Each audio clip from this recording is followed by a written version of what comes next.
We often hear politicians use personal stories to try to illustrate a point. Sometimes it's an example of some other person, sometimes it's their own story.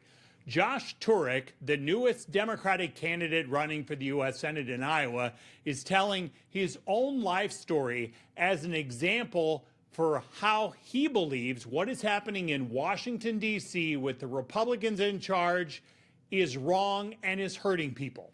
Hi, I'm Dave Price. Turek's first campaign ad shows how he relies on a wheelchair. He said that he was born with spina bifida, something likely caused when his dad was exposed to the chemical Agent Orange during the Vietnam War. His ad shows how he has had to persevere and how he later became a two-time gold medalist for the U.S. team in the Paralympics. He's using that background to illustrate how he says the future cuts to Medicaid, a program that millions of people rely on for health insurance coverage, could hurt people like himself. I think that maybe I understand in a much more personal way the power and the impact of what a senator from Iowa can mean.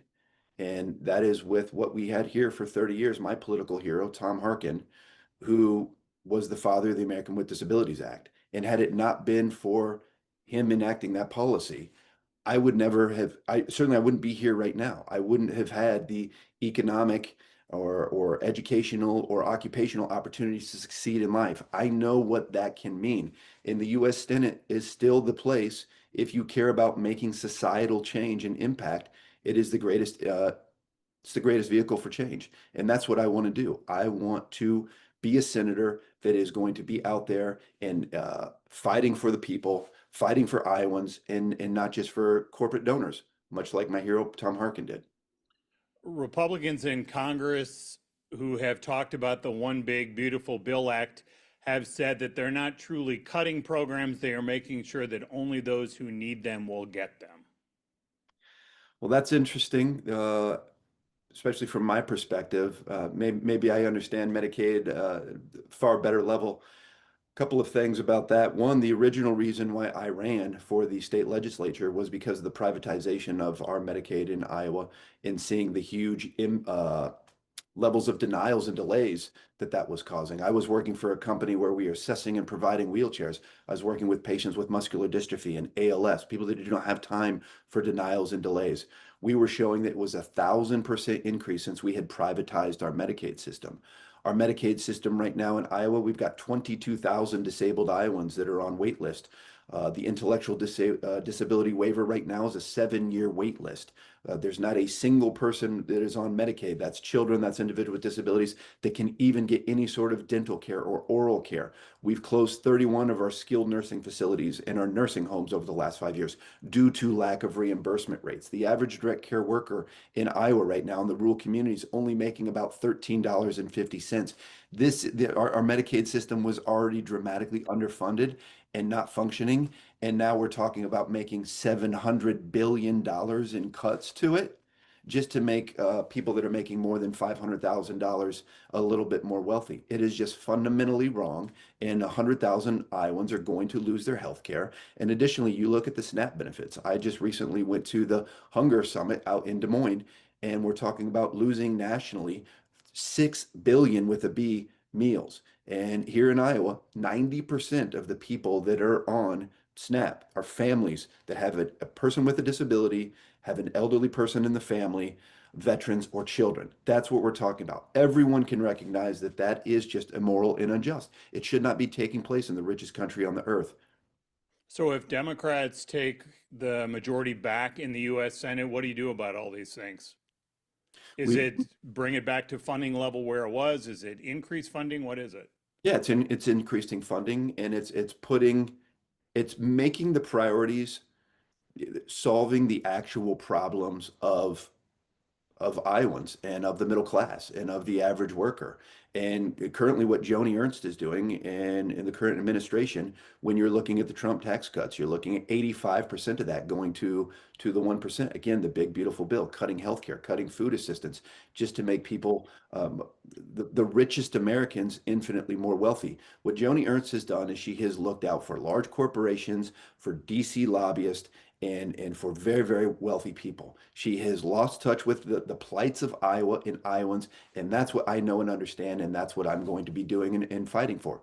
I am a common sense prairie populist. Republicans are also saying they had to pass this because the Trump 1.0, the first round of Trump tax cuts from his first term, those would be expiring. So if you did not extend them, you'd be raising taxes on people who are not wealthy.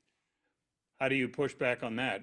And do you, if they're going to say that you are a liberal Democrat who is going to raise taxes on everybody, get rid of their tax cuts, how do you respond to that?